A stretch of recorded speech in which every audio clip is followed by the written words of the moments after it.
پارټي امیدوار جمشید خان دا غم خپل د بھرپور سیاسی قوت مظاهره کړې ده. پاکستان پر وړي کوم کینډیډیټ دی ملک جمشید خان هغه خپل پاور شو نن کولی د مظاهرپور علاقې کې او ډېر ګڼ تعداد کې ورسره د علاقې خلکو شرکت کړی دی. ورته نو مظاهرپور علاقه ته چې توجه ده چې دلته کم امیدوار سیوا ووټ اخلي. دلته کې بصیر خټک هم دی حلقې اوسېدونکی دی، هغه حمایت دلته کې عوامي نشر پارټي تحصیل دی. دلته چې تحریک انصاف دی هغې کوشش دی چې یاره خوړ علاقې چې د خوړ خټک نه د سیوا ووټ راوباسو چې دلته څوک لیډ راباسي نو بیا مخکې علاقې کې هغې لږ ووټ ووالي نو مخکې به هغې کامیابۍ بله روانې خو ټولو دارومدار په دې علاقه خوړه باندې دی.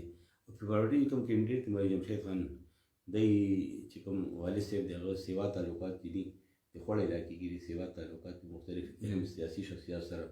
نو دلته چې کوم نن دی پاور شو نو خو درنه پاور شو کوم خلک دي هغې یو لوی دغه انتخابي جلسې چې دوسمون شوي دي دا پاور شو ټولو کې لویه وه. په دې لحاظ صداقتي هغې په اعتماد باندې چې یاره خوړې نه به دی کافي ووټ